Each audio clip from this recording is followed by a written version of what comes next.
Well,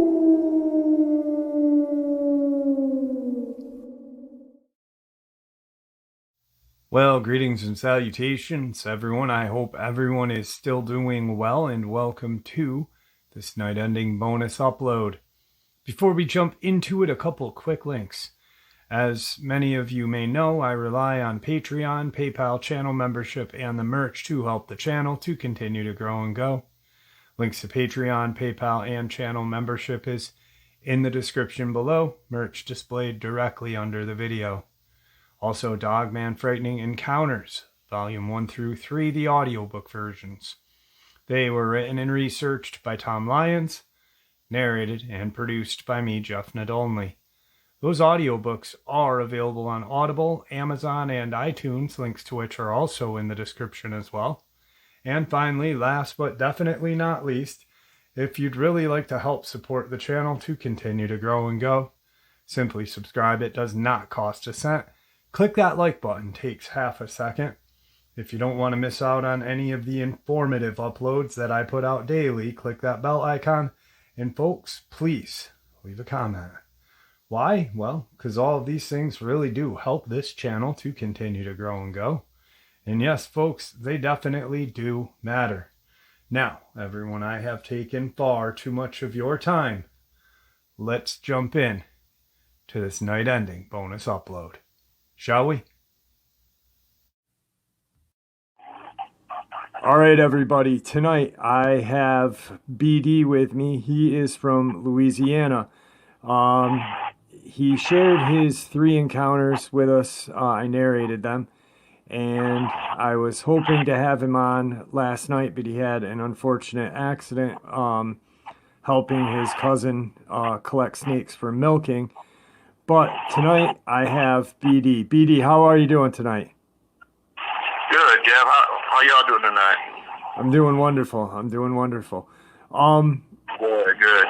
Pretty much just like I said to you, the floor is yours. I'd love to hear your encounters in your words and with a little bit of the detail that you left out. So I'm giving you the floor, my friend. Gotcha. All right, everybody. My name's BD. I'm 43 years old. Lived in Louisiana my whole life. Grew up hunting and fishing since I could walk. Well, I live about 30 minutes south of Lafayette, Louisiana. And, like I said, it's not far from where Sebastian was taken from. So I've been working in the swamp since I was 16 years old. You know, I've hunted alligators, crawfish, commercial fishing. You name it, I've done it. I've had a lot of strange happenings to me in the swamp. A lot of supernatural encounters. You know,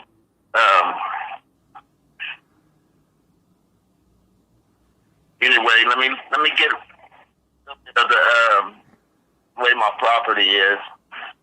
I live behind my mom and dad's. You know, they got about good 60 acres of property. My house is behind the house. You know, it's a pretty good walk. You walk through a field and a little bit about 70 yards of woods just to get to my home.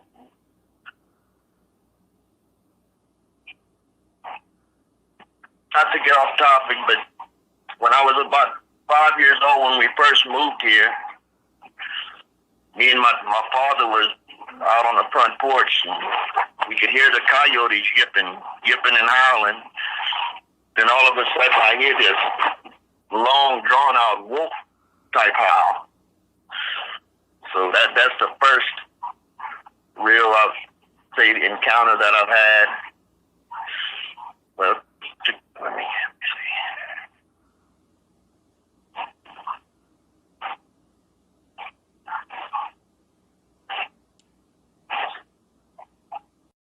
Okay, my first encounter happened, I guess this was about, I'm guessing about 6 years ago.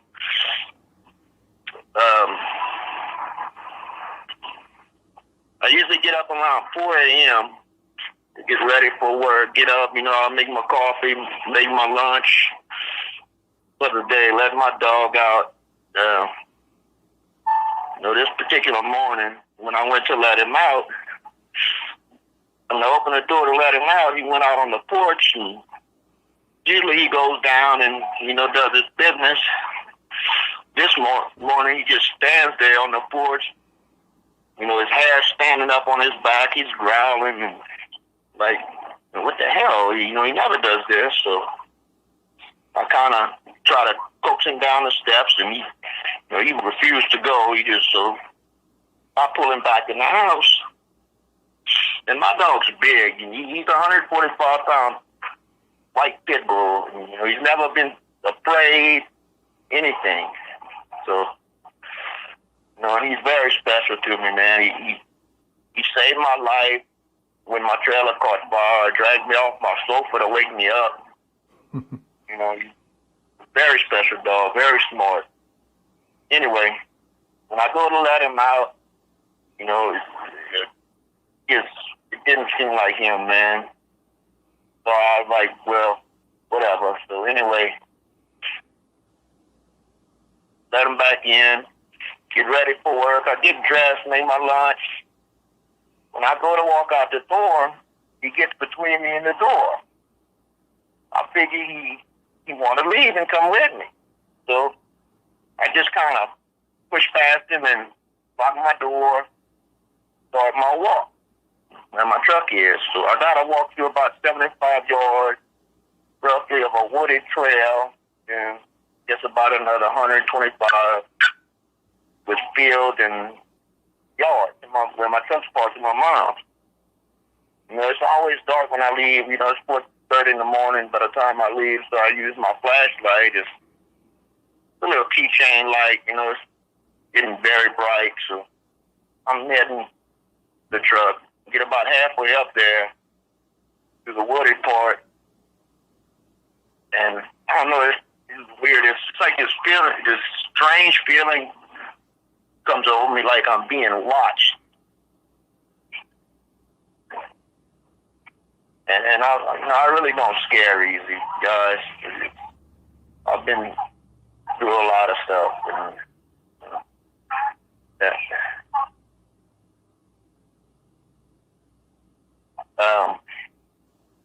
Anyway, I keep walking, get the rest of the way out of the wooded area. When I make it out the wooded area trail, I turn to head towards my truck. I take a few steps and I hear a sound like another little cracking. So I turn and shine my light. All I could see was this black shape. It looked like a big dog, kind of like a Great Dane, but a little bigger. I couldn't make it out too good, with that piece of crap light I had. I could just see the shape of him. We stared at each other for a few seconds, and I turned back, start to my truck, take a few more steps, hear another crack. So I turn around again, shine my little light. That's when I see the creature stand up. All I could do was just stand there and stare at this thing. I wanted to run, but like my legs wouldn't work, man. It's like I was stuck. So I'm just staring at this thing. We're staring at each other. It takes 2 or 3 steps towards me, and finally I just get my legs start going. So I start running fast as I can. Yeah. So I'm running fast as I can. I'm not looking back. Right. I still got probably a good 80 yards to get to my where my truck is. I wasn't sure or not if the thing was after me. I was praying to God it wasn't. I could hear this the thing running. I could hear its paws as they were hitting the ground. So then I knew it was after me. So I keep running. Then the freaky thing. So this isn't gonna sound real. I could feel this thing's breathing. I could feel his hot breath on the back of my neck, man. So praying to God, man, I could make it to my truck. I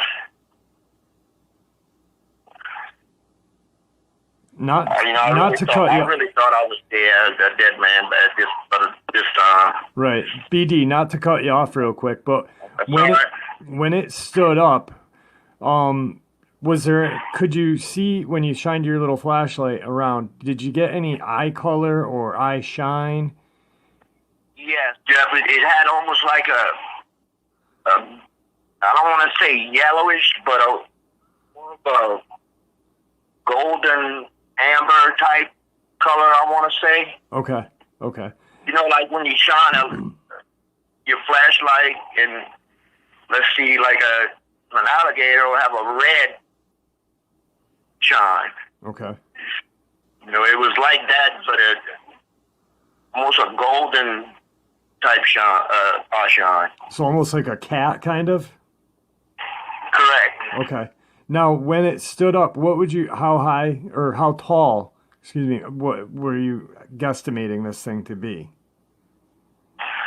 It had to at least be 7.5. Easy. Maybe 8. Okay. All right. I didn't mean to cut you off. That's all right. So you just get to your truck. Yeah. Anyway, when I'm running, I get to where my parents' fence is, and when I get to the fence, I turn. You know, I got about 15 yards to go to the truck, so I was about right there. This is when I was the most scared, running. This running part. I had my keys in my hand with the light on them. I'm praying to God. You know, I know this thing is chasing me, man. I pray to God that my truck door is unlocked.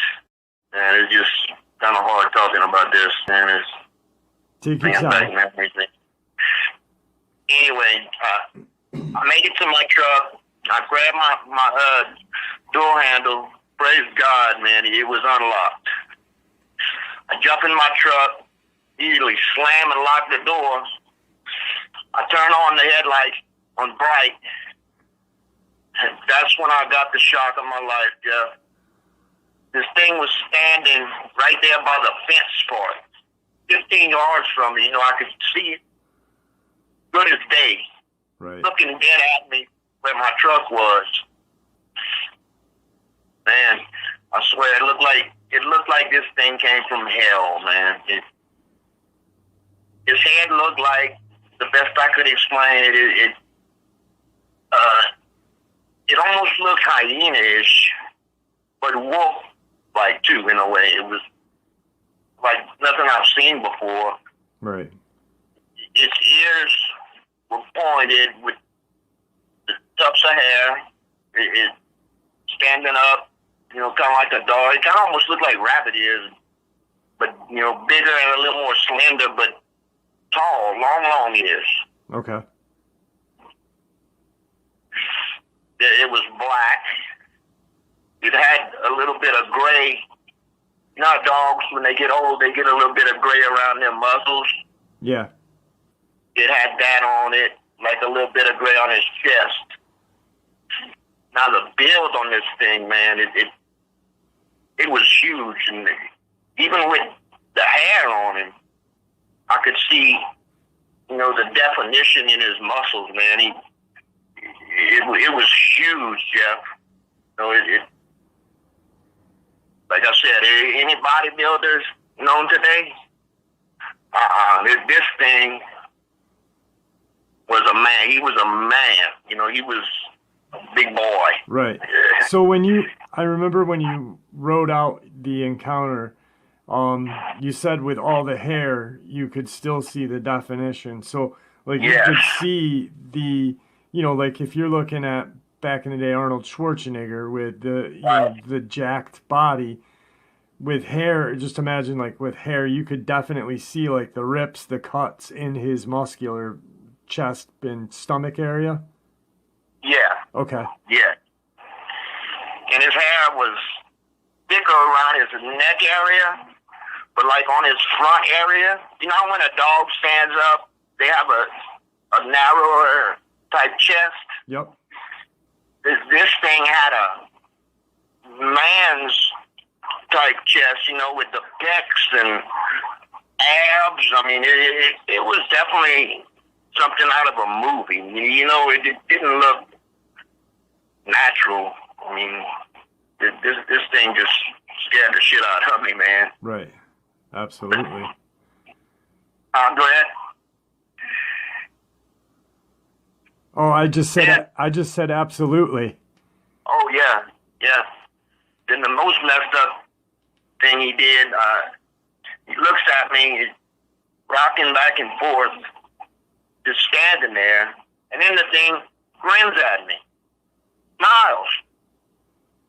It wasn't like a dog. When a dog's mad, they snarl and curl their upper lips. Yeah.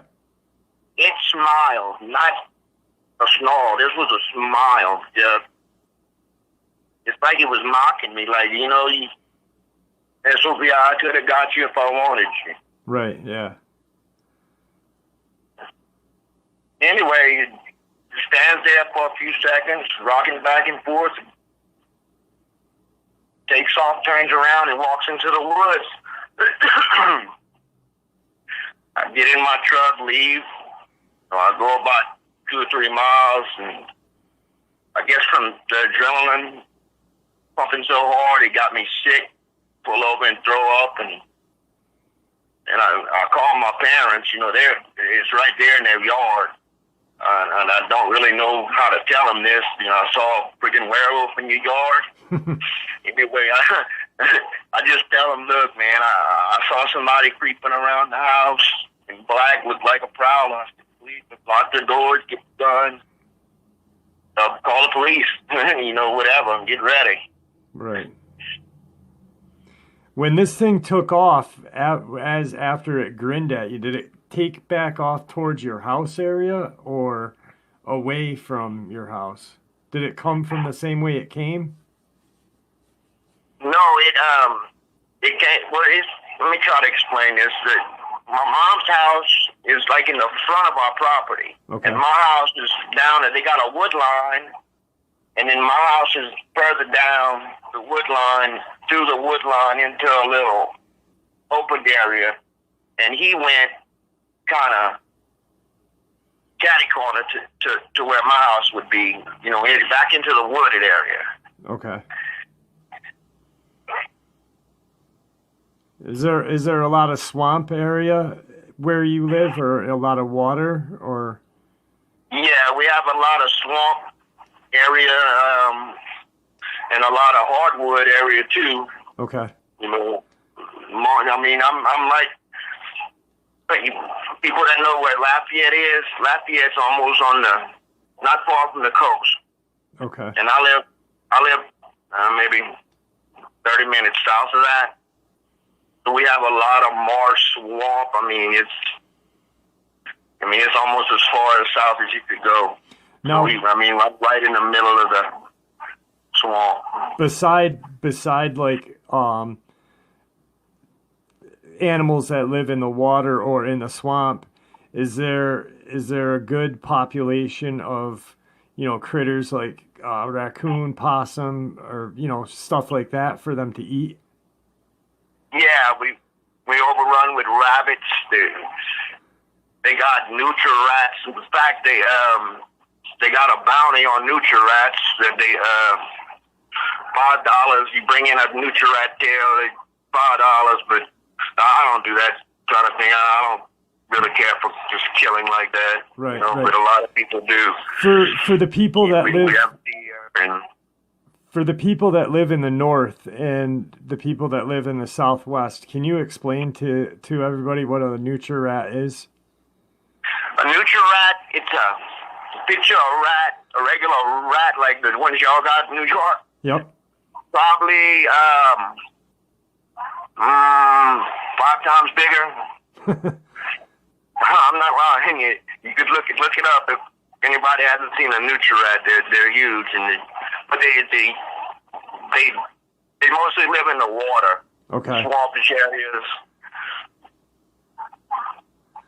All right. Yeah, we got deer, hogs, and that's another thing we'll run with hogs down here. Yeah, and it seems to me like these things like to eat hog. So Yeah. who knows? All right, I was just Uh, seeing what you had for kind of like a feasting area for these guys down there. oh So, yeah, I found dead deer. Matter of fact, last year when I was deer hunting, I found a doe dead, and I couldn't see anything wrong with it. And I flipped it over, and just the side that I flipped over, the rear, what you call it, the rear haunch, or what you call the top part of his back legs, hawks. hind quarter. Yep. His hind quarter was eaten out. And that was Really? the only thing eaten out. And I went back about a week later, to go again, and he was gone. All was left was the bones. Huh. All right. That's crazy. That's crazy. That's definitely Yeah. something's out there. I mean, Yeah, it did kind of creep me out a little bit. I can imagine. So after that, you go to work. Uh-huh. You get home. What happens after that? Nothing that night, or Well, I tell you what. I get to work. I stay at work maybe an hour, man, and I tell the looker, man, I was too shaken up and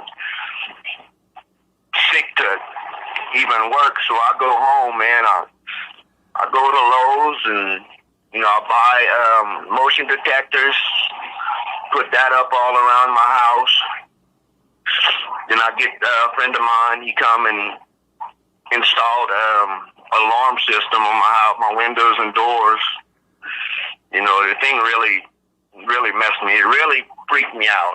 Yeah, I mean, and for the longest time, I couldn't talk about it. right? I'm sure it did, and I appreciate you coming on tonight and sharing it with us. I really do. Yeah, it's pretty hard to talk about, man. Now, when is your second encounter happen? Shortly after, or? Yeah.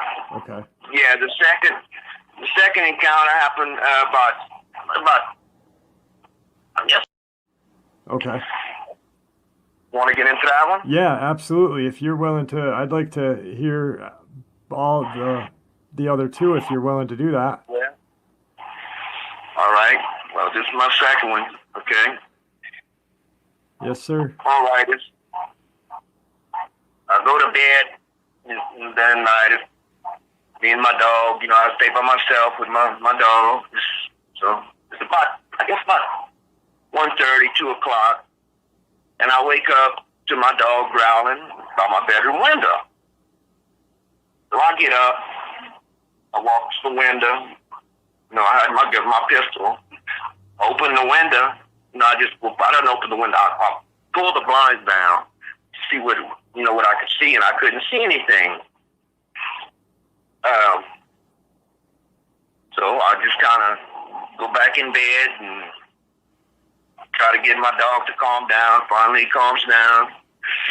Finally, I start back again drifting off. Right when I start drifting off back to sleep, I get woken up by a scratching sound on the side of my bed, like my house, but where my bed is, by the window again. Excuse me, man. Give me a second. This is kind of... I get up, grab my 44 mag from the dresser, start heading to the window. When I pull back the blinds, I'm face to face with this thing in the window, Jeff. It's looking at me. It's got its nose pressed against the screen. And I about fainted, man. I just about lost it, man. I didn't know what to do. I pick up my pistol and point it at it. Second, I point my pistol at this thing, it moves. And when I say it moved faster than anything I've ever seen in my life. I mean, it didn't look real, Jeff. It was just like something sucked it away, like almost. Right. I mean, it's hard for me to explain. No, I can understand. Like it was just there 1 second, gone the next, I which mean, it is was, evident that they know what a gun is. You know, I mean, yes, yes, this thing knew exactly what that thing was when I picked it up, or it had to. I yeah, mean, you could tell it had to be intelligent, man. You know, and then after that happened, I sleep with guns by my bed, man. Like I said, I got a 45-70 lever action with my on one side, my AK-47, 70-pound round drum mag with full metal jacket rounds in it, man. You know, if it gets in, I don't know if that's gonna keep me alive, but I'll sure pour as much lead at them as I can if they get in my house. You know, I don't want to kill one of these things, but I mean, if it's coming after you, you've got to do. yeah, You know, I mean, yeah, and definitely. I'm pretty sure an AK-47. You know, I mean, I'm pretty sure everybody that listens to this channel has seen some sort of video of what an AK can do to just a brick house. You know what I mean? I think it'll just Right. chisel Yeah, out stone. So I mean, and yeah, then you've got your 45-70. That's not a slouch gun either. That's a yeah. large That's round. or it's a big caliber. It's I mean, people hunt buffalo with 45-70s. Yep, yep. For those who don't know, it's the same, different grain, but same bullet as a 4.58 SOCOM, pretty much. Yeah. Right. Right. So then we move on to your third encounter, your third and final encounter. Right. My third encounter, this happened September of last year, and I was on my way home from a party.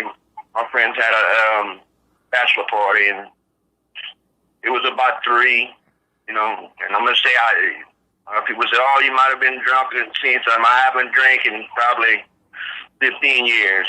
Okay. So okay, let me get on with it. Okay, I'm pulling in my driveway, coming home from the party. When I'm pulling in, my lights are shining the driveway. When my parents, see, I go through my parents' driveway to get to my house. When my headlights shine by where my parents keep the trash can, I could see this thing. First of all, the trash can was laid on its side, and I could see something halfway in and out of it, like a dog, you know, is what I thought it was. When I get a little closer, it pulls its head out the trash, looks at my truck for a few seconds, then it stands up, and it sashays, like, calmly off into the woods, man. Just like it wasn't scared at one bit. This one wasn't. It was much different from the other ones I saw. Okay. It was. It was a lot thinner. Its head looked like a German, kind of like the cross between a German Shepherd and a Coyote. This one I saw had a short, bushy tail on it. The other one I never really noticed if it had a tail or not, but this one did. It had a short tail. Okay. And it wasn't the tallest. It was probably about 5.5, no more than 6 foot. And it was either, this one had to either be a juvenile or a female. Yeah. Right. Right. It was much smaller. And another a thing that you said with the garbage cans, we're not talking the thin, you know, garbage receptacles that people put out by the side of their street. You guys have some big, you know, cans down there that you use. You said, right? Yeah, they're almost like a miniature dumpster. You know, Okay. They're big. You know, for me to knock it on the side full of garbage. You know, you gotta put out to do that. And a regular dog just doesn't have the capabilities, I would think, to do that unless it was a big one, maybe. Right. Right. So now the second one that you, I know this one, the second one freaks you out a lot because you Oh could yeah, hear it, you man. could hear it in your voice. So I don't mean to bring it up, but That's all right. the face and head, did that resemble the first one that you saw, like the hyena-ish? Yeah, Okay. yes, yes.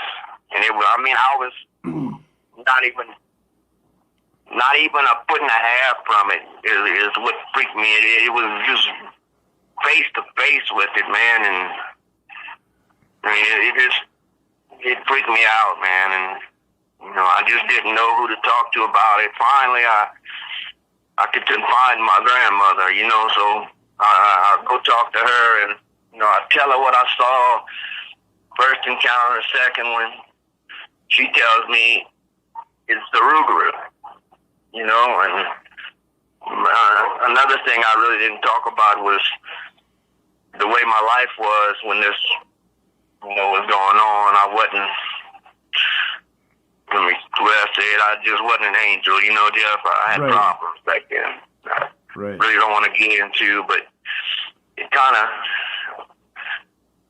almost scared me straight, Jeff. Most definitely. And you don't really need to get into it because, I mean, it was a little bit mentioned in the narration part. Right. Now, your grandmother, she completely believed you. Did you ever tell your parents about this or no? Yes, I did. Eventually, I told them about it. But I mean, my parents believe in the paranormal for sure. So Right. they know there's things out here. Well, like you and I were talking prior to this, and I asked you a couple questions, and I said, we hear about the Dogman being flesh and blood. Can you explain, because a lot of people have a misconception of what the Rougarou is, whether it be Reddit or whatever. Now, we have someone from straight Louisiana. Can you let us know what the natives of Louisiana consider a Rougarou, please? Sure. The older people around here consider the Rougarou to be almost like what people call a shapeshifter. One night he could come out as a alligator or a coyote, or a lot of times they say they take shape of a werewolf. And they got all kind of legends about the Rougarou. They say if you see a Rougarou and tell someone about it, you become a Rougarou, which sounds crazy to me, but that's just the legends, know? Right. Now, the thing that I want everybody to remember is that BD is not just, your regular guy who, works a 9 to 5. He's been working the swamps, hunting gator. I mean, he just got bit by a water moccasin going to help his cousin milk snakes. So you don't scare easy, No. And for me to hear the fear and the shudder in your voice when you were talking about your second encounter, that just that's just verification for me that this really screwed your brain up a little bit, and I really do appreciate you coming on and sharing it. I really do. Yeah, it took a lot, Jeff. I mean, it's a very touchy subject for me. I told one of my cousins about it. It's one of the few people I told, and he looked at me and said, "Man, you need to get help, man. You're crazy." And that, just stopped me from talking about it pretty much. Right. And I